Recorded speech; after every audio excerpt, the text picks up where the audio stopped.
continue later. Hi, everyone. I hope you all had a good break. Sorry we're running a little bit late, but I'm glad we're back on schedule now. So my name is Jeremy Farkas. I probably know about a third of you personally and probably more of you through email, but I run lead marketing for Amazon Smile. Really excited to have everybody back for our second year doing this in Seattle. I'm really glad that most of you were able to come in, or everyone was able to come in town. I want to thank our panelists. We have a really exciting social media panel this year. We have 5 guests. We have folks from Facebook, Amazon, and a couple of different nonprofits. And so I will turn it over to let everybody introduce themselves. I'm Carole Baskin, the founder and CEO of Big Cat Rescue in Tampa, Florida. My name is Amy Zhang. I'm the Senior Manager of Demand Generation at Charity Water, so I manage paid advertising, digital marketing, as well as SEO. What's up, guys? My name's Cubby, and I'm also at Charity Water. I'm on our creative team and help run all of our social media. Hey, I'm Zach Peacock. I'm the social creative strategist in Amazon's cross-channel marketing division. Hey, I'm Brian Boland. I'm at Facebook. I work on some of our products, emerging products and social good efforts. Great. Thanks, everyone.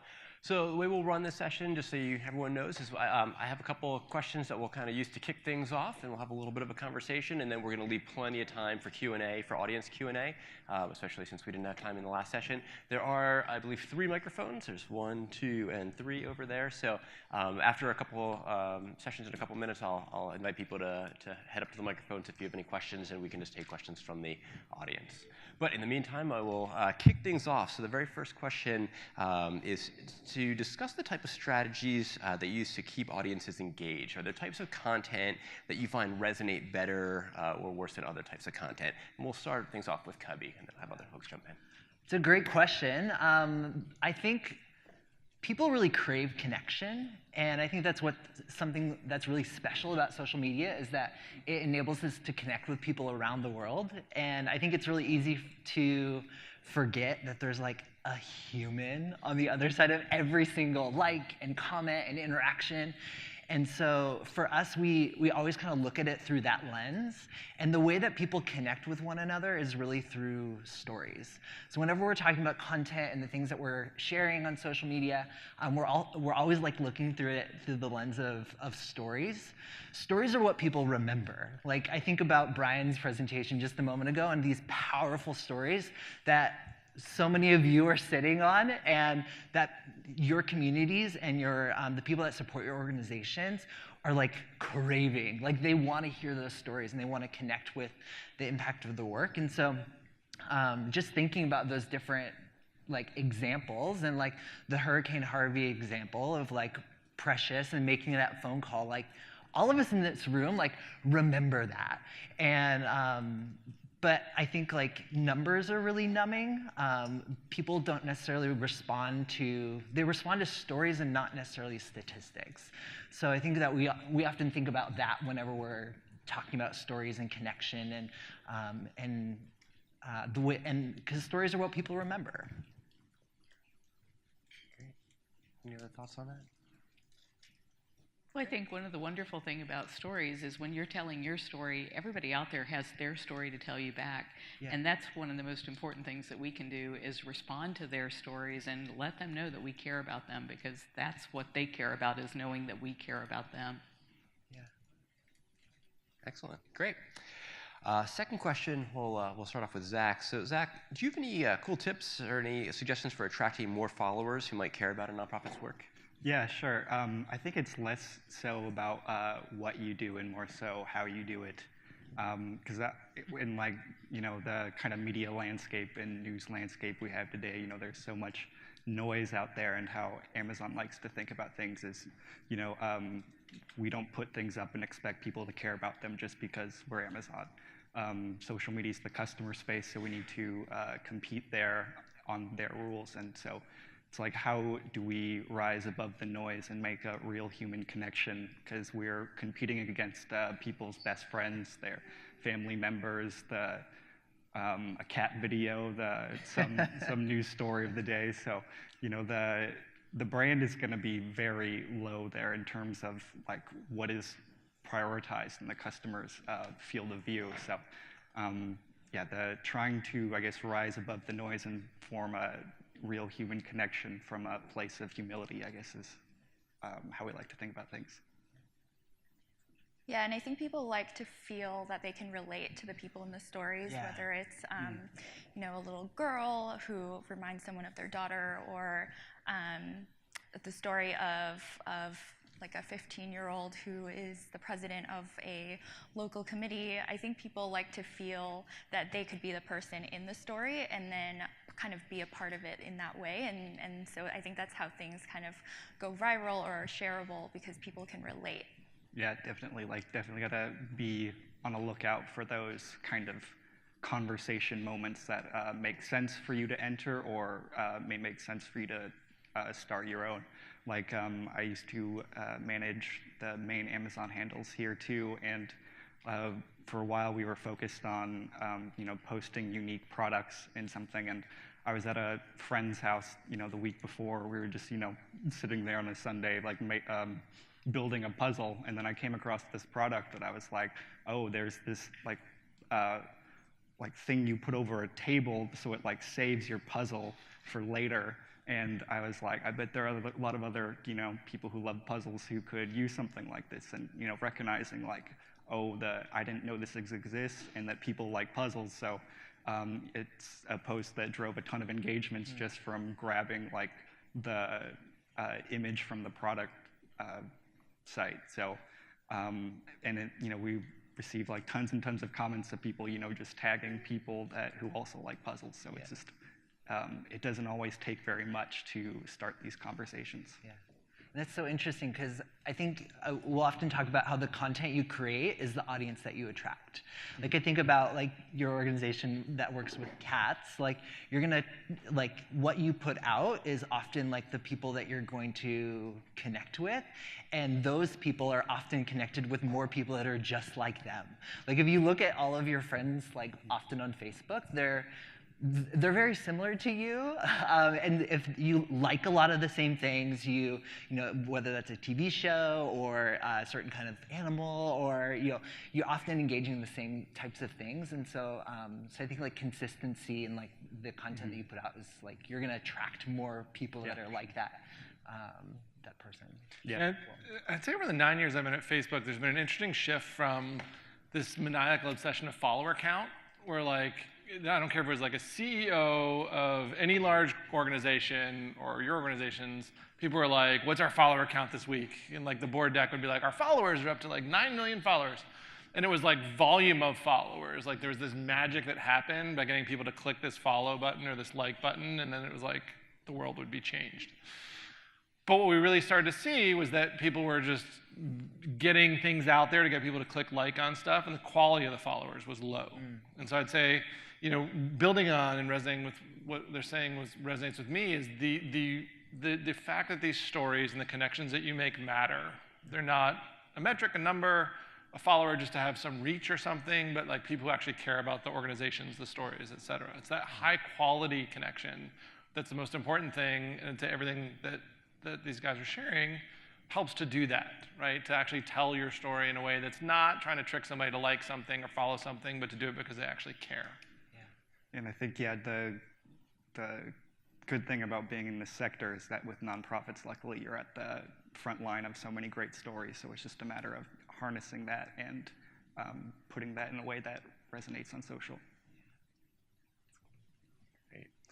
This next one was particularly interesting to me, given my role, but there's a lot of corporate fundraisers in the room. So corporate partners, such as Amazon, often ask for, the question says demand, but I'll say ask for or suggest social media benefits as part of partnerships or relationships. But social media teams say that followers don't respond well or don't always respond well to these types of posts, and you can potentially lose followers as a result. How do you sort of balance these competing stakeholder demands? And Carole, we'll start with you.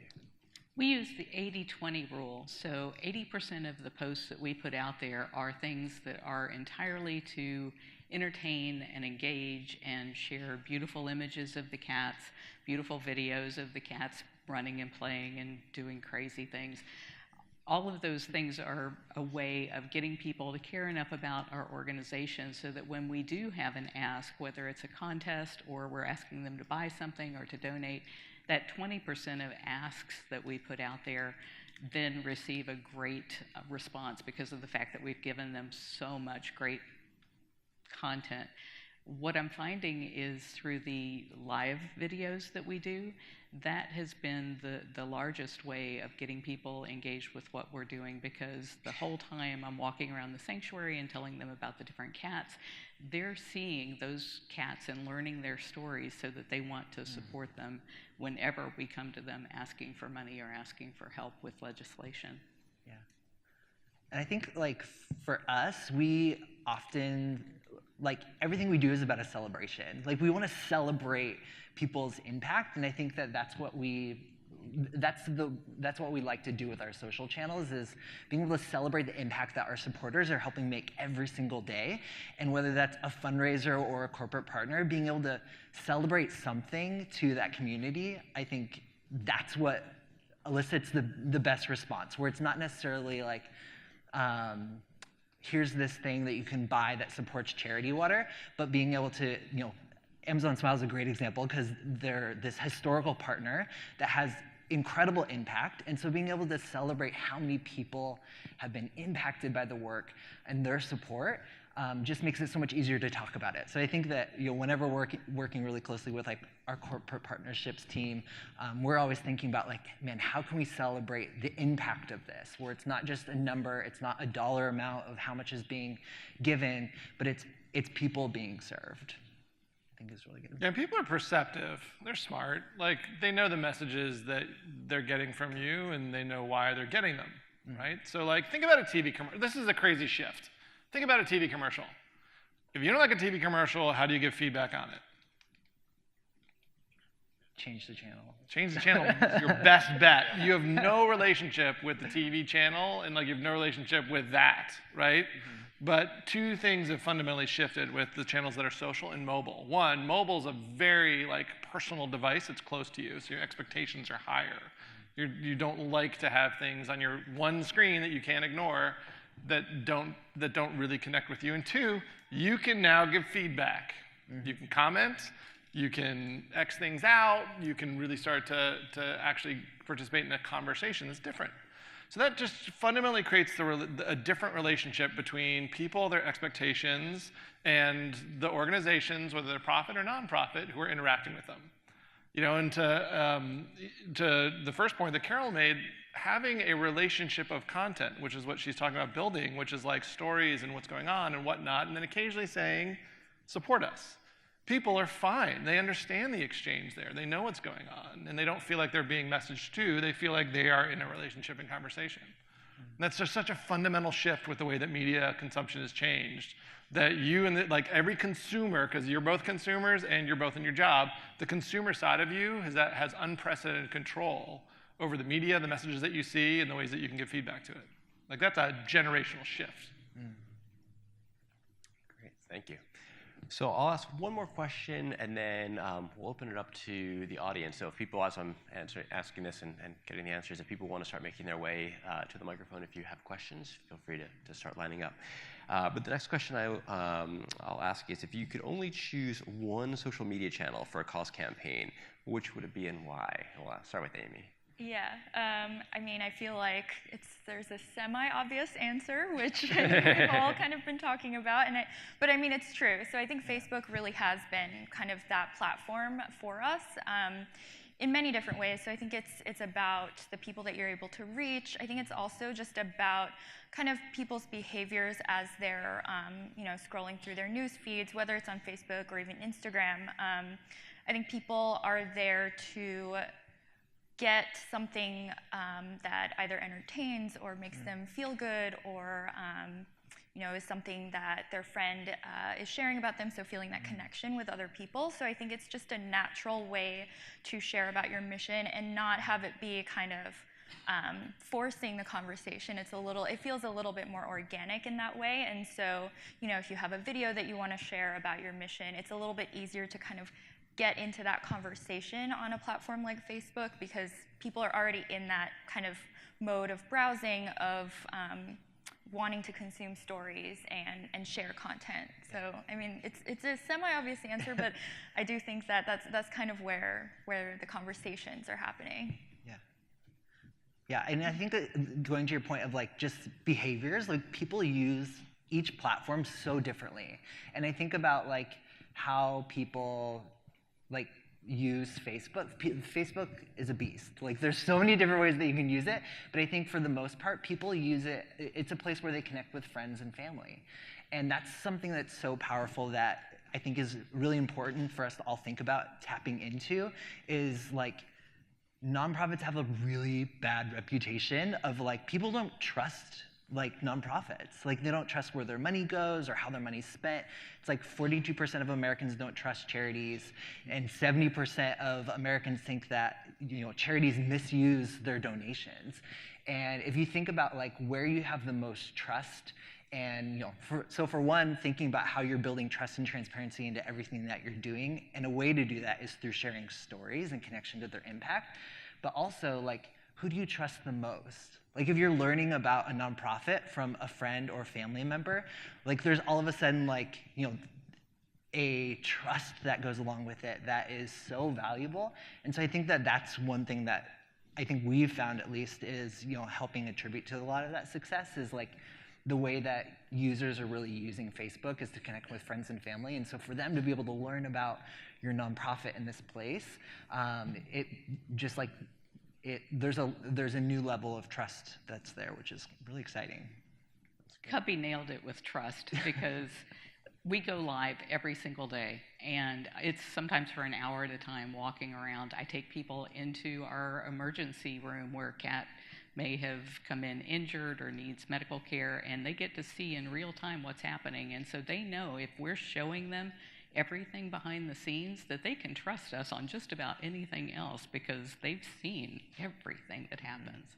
Yeah, and I guess more on the question of which platform, I guess I'm saying Facebook as well, but yeah, it's like almost like a Swiss Army knife for social where you can get involved in interest groups.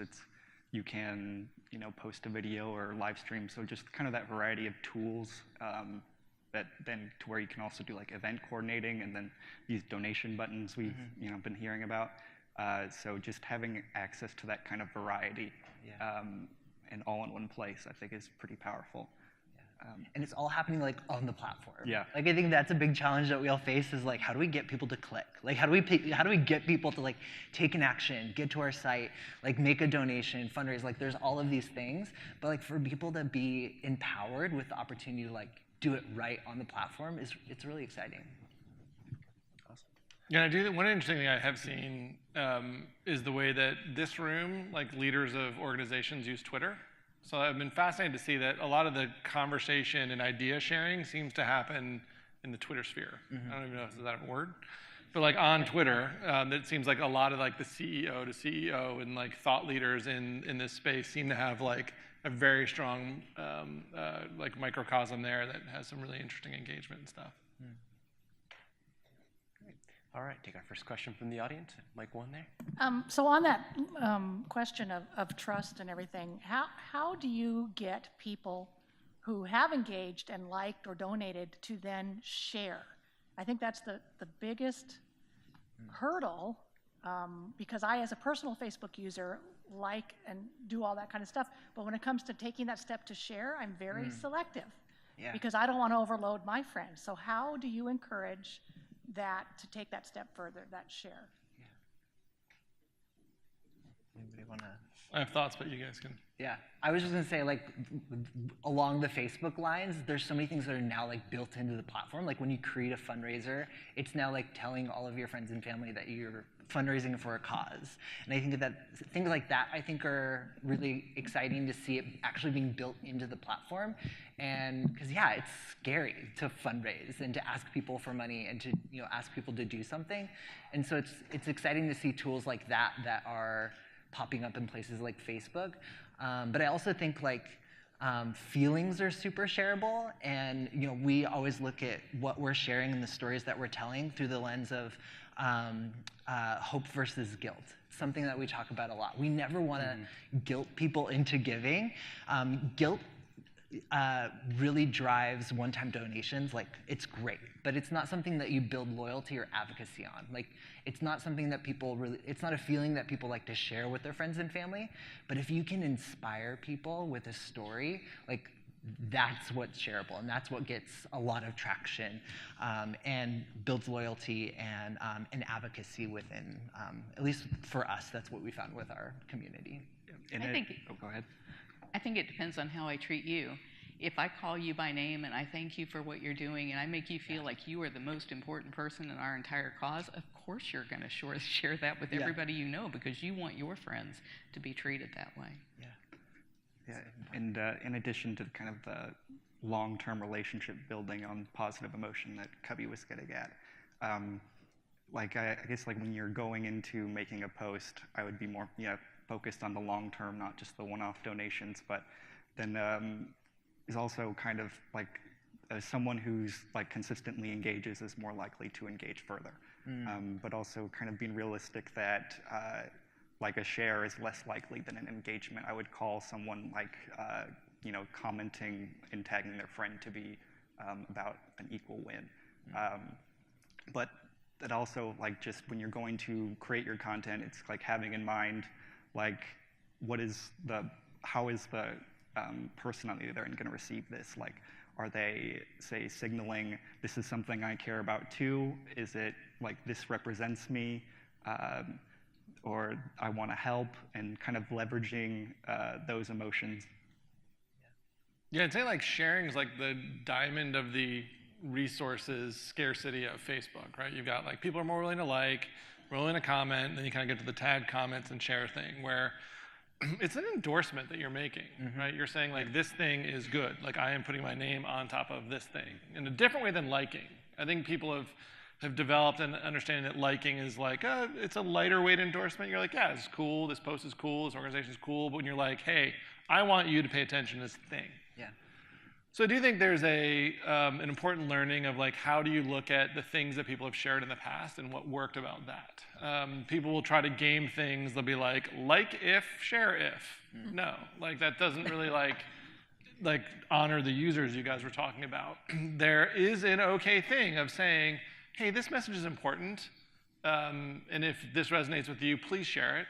That is okay. That's a different kind of dialogue that happens. But really looking at things that you've had successfully shared in the past. Why did some things get shared more than others? What can you learn from that? Because this is this fascinating mix of messages, different audiences, different types of people with different motivations, that there's less of a one-size-fits-all. The only one-size-fits-all is that stuff I talked about earlier, like the like if, share if, and then we look at that and we realize that's pretty bad, so we get rid of it. But like really thinking about the messages that resonate, what got people to share, how do you build that relationship so people do feel like they're putting their name on top of it in a way that matters. Yeah, and what's great about social is like the nimble testing and learning. Yes. So I guess I would look at your content too as also like you're searching for a signal, and if you find that big spike, it's like, why did that happen? And coming up with that hypothesis and trying to recreate the, I guess, the variables to where that consistently happens. That's great. All right, thanks everybody. Let's go to Mike 2, Vanessa. Hi, Vanessa Stair from Doctors Without Borders. I had a question actually about what you're responding to on the various channels. So as comments come in, as different dialogues transpire on the different mediums, what are you prioritizing responding to? How often are you responding to? And is there a time frame in which you're responding to the various comments that are coming in? Yeah. We use ManyChat, so that helps us deal with all of the huge volume. We have 2.3 million fans on Facebook, so that's a lot of people talking to us at one time. ManyChat makes it really easy to organize all of that. And then we started out with volunteers who were manning the chat. So if I say, hey, I'm going live, you guys be there and be ready to start answering questions. There's all these people from all around the world that know our mission, that they're volunteers. I mean, they don't work at Big Cat Rescue, but they know what we need them to tell others, and so they are answering questions in real time. What was it called? ManyChat? ManyChat. ManyChat. Okay. I love that. That's great. We use a tool called Sprout Social. It's amazing. It pulls together Twitter, Facebook, Instagram, comments, likes, shares. You get to really create your own filters. And so we're it's all into one inbox, and I see everything, and there's little checkboxes once you've, a lot of things don't need responding to. Like it's heart emoji, or there's a lot of things that just like that you just kind of click through, but yeah, we really try to. We actually don't measure the response time, but I was just looking at it a couple of weeks ago, and it's 93 minutes. So is like the average time that elapses before somebody's responded to.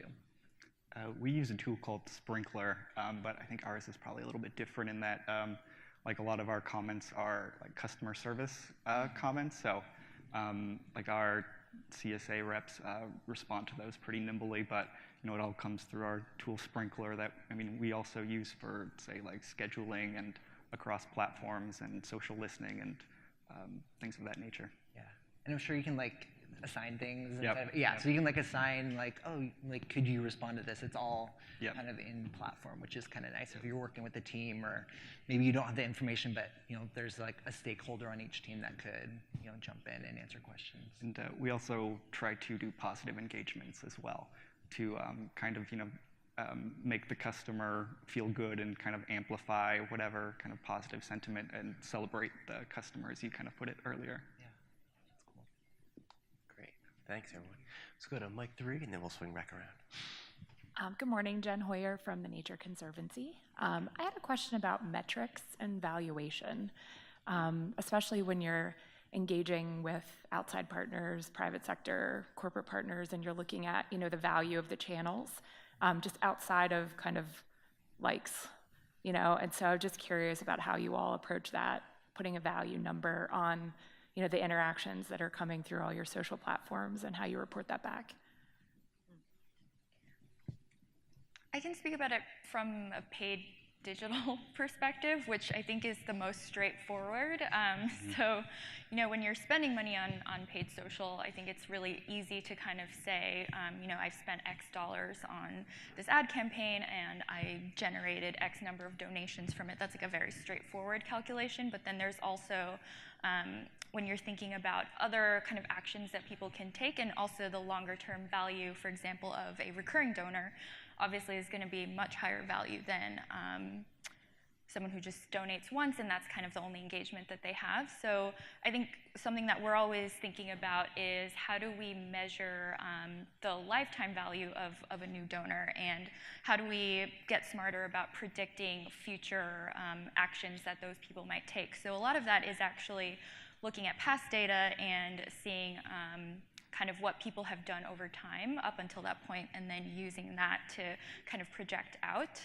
Obviously, when you're not directly spending money, it's a little bit trickier to maybe precisely calculate the value, but I do think that with a tool like the Facebook fundraise button, for example, you really do see directly the impact that your promotions and your posts and actually getting followers and having people engaged, there is kind of that direct correlation. So I think just being in the digital space, we are kind of at an advantage because it's so measurable, and you can also kind of see what people are doing once they get to your site, and all of the different actions that they're taking. For example, getting someone's email address is really valuable as well.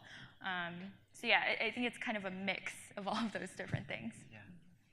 Yeah, you've got the blessing and the curse of being in a new space, yeah, right? So like, figuring it out as you go is good, but it also makes those conversations where you're like, well, how do you know that it works? In like a good amount of time, you're like, not really sure. And that's just the reality. I think one of the things that we try to help people do is to think through the why you're doing everything you're doing. Like, what are you trying to get out of those sets of activities? Fundraising is the easiest, right? Dollars in, dollars out. You want to cultivate fundraisers. There are things that you may want to do around awareness, where you could measure kind of reach of videos, engagement with videos, do people watch to completion on videos, and you can kind of get a sense of a story around, hey, we are potentially building awareness. Can't measure the impacts from did you actually create more awareness, but that becomes an objective.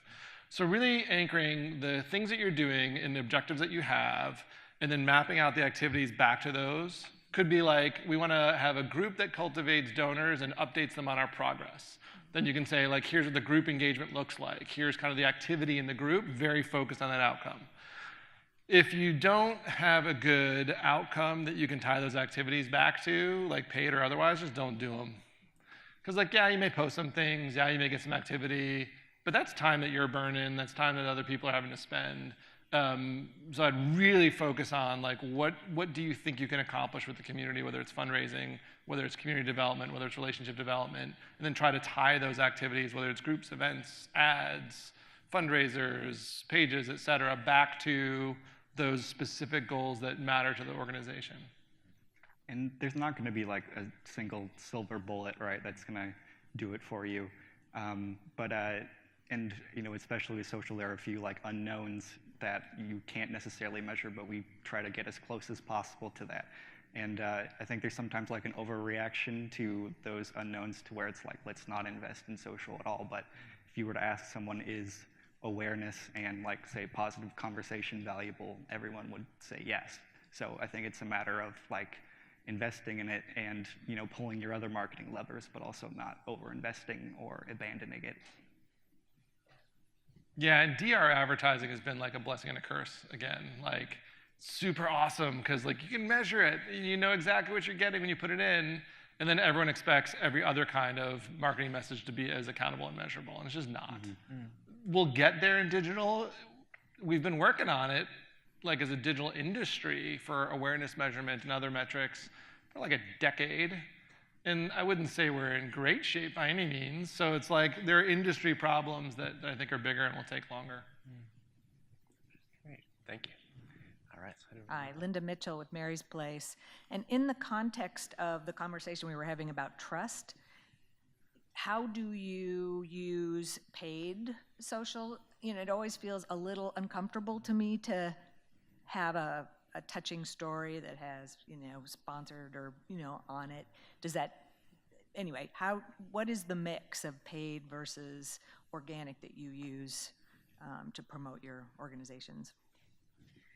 Yeah, so I think the key for us with paid has really been to kind of keep the story consistent and to really kind of tell the same types of story via paid. And I see it as more of a way to share the story with a broader group of people, right? Because when you're just sharing a post organically to your page, you can only reach a small percentage even of the people who are following you. So I think if you kind of see it as a way to broaden your reach and get more people to hear about you, I think the actual messaging isn't really that different. Yeah. And I think that, for example, something that really resonated for us was just this video about kind of our story and who we are and how we got to where we are. And I think something like that, I think people can relate to, and they can relate to the stories that we're telling. So it doesn't have to be like a paid versus organic thing. I think you can kind of tell a very compelling story and just think of it as expanding who you're telling it to. Yeah, and we'll often, I mean, we use them to support each other. So like Amy and I will work really closely on like, oh, we're seeing this do really well on social, or like Amy will be, you know, testing a new piece of, you know, copy with this piece of content, and like, oh, this headline did really well. So like, there's always this back and forth of like, you know, learning from each other and what's working really well with organic, and then working really well with paid, and like, you know, using those to inform both is something that we've been doing. Interestingly, people will identify a thing as an ad more if it feels like an ad than if it's actually an ad. Yeah. So like the labeling, what we found is the labeling is quite secondary to the content itself. And we actually have people be like, oh, I don't like this ad. And we're like, oh, good news, it's not an ad, it's organic. And they're like, I don't care, I don't like this. So people really do rate the ads in their experience, whether they are technically ads or not, based on, does the content feel like I'm being advertised to? You can think of countless examples of organic content in your Facebook feed, in your Twitter feed, and anywhere that you look at and you're like, yeah, that's totally an ad, even though it's organic. And that's the model, the mental model that people use, is like, am I being advertised to? Whether it's actually got that sponsored link or not, that is far down the list of things that trigger for people, whether it's an ad. Yeah, and I think something for us as well is kind of like the softer ask. It doesn't always have to be, hey, donate now. It could just be, hey, learn more about us, join us. So it's a little bit, it feels less promotional and more natural. Yeah.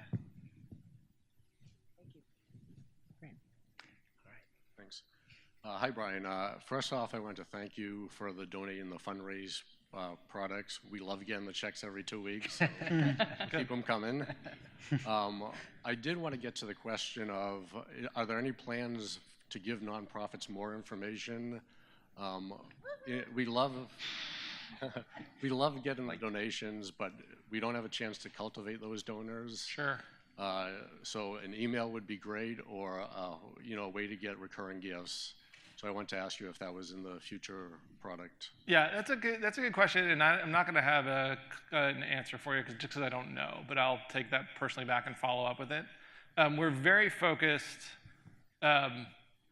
particularly this year, on data transfer and like how data happens in the platform, and making sure that people have an affirmative consent on what happens with their information. Obviously, been important for a while, and increasingly sensitive as a topic. I do recognize that that is an important thing as you guys build your relationships. It's hard to build relationships if you don't have the email address or the contact, et cetera. I'll take that back and follow up on it. Okay. I'm sorry I don't have an answer for you today. Thank you. Second that emotion. Can you run to? I'm sorry, just because they're going to videotape this.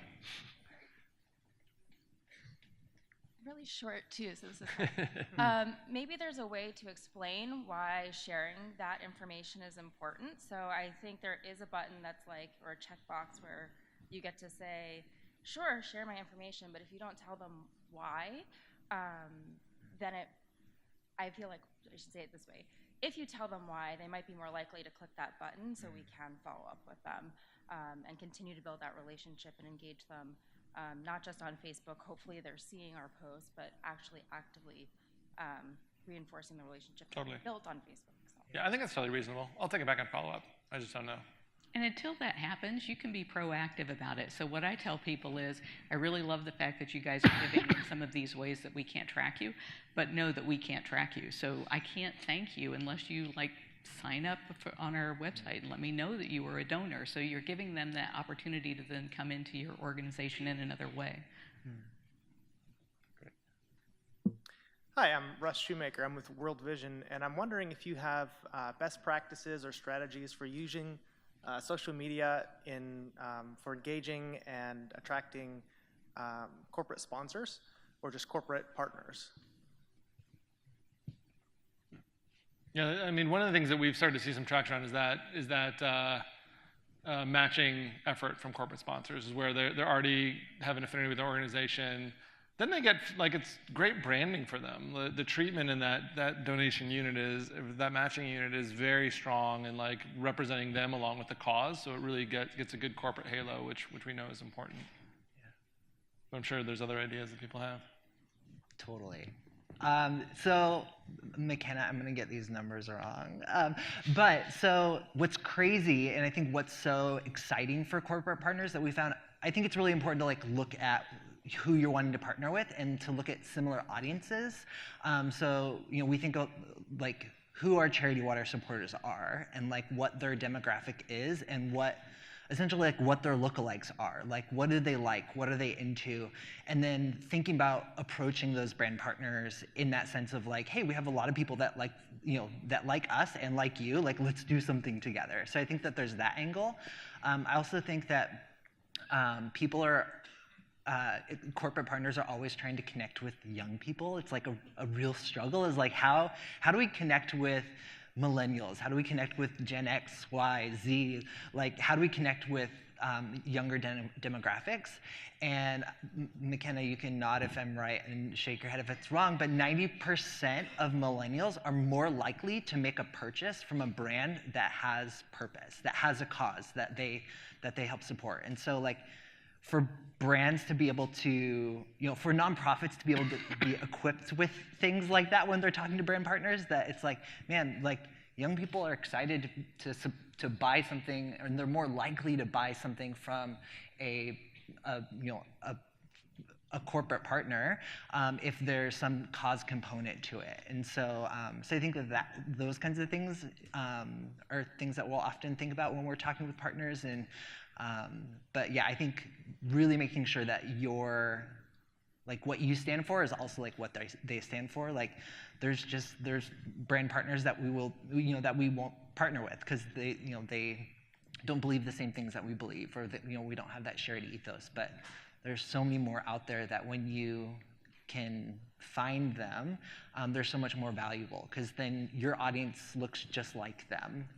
Think about like Tom's shoes, and how like if you like Tom's shoes, you like Charity Water. And so it was a decade ago probably when we had done like a pair of Tom's sunglasses that supported Charity Water, and like their audience is really passionate about that, and our audience is passionate about it as well. Any other thoughts on that? All right, thank you. Hi, Don Morrison from Amplio Network, and this is an open question to the panel. Social impact philanthropy is kind of a hot thing right now, in one-to-one, one-to-few type of engagements.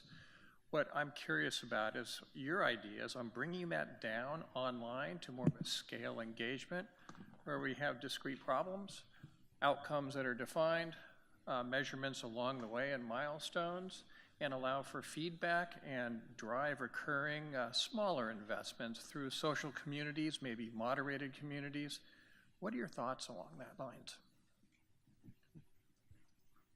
I got a lot of thoughts on that, and this is not with my Facebook hat. This is like my private hat. So like, I think what you're highlighting is clearly something that we're hearing from younger generations, that there's an interest around understanding outcomes more than just dollars. I think that the space, and this is where I thought Dan's talk earlier was so good about how slow this space is to innovate. What you're framing up is a very clear need set that people are expressing interest around, that there's a snail's pace around innovation here. Man, I could talk for like 30 more minutes on this, because I'm so passionate about that as being a direction that we need to head, which is like opening up more ways for people to get involved, to understand the outcomes that happen. In my non-Facebook life, we've been involved with a handful of different RCTs to understand the outcomes that are happening, and actually have participated in a development impact bond that is going to be paid for by the outcomes that actually happen.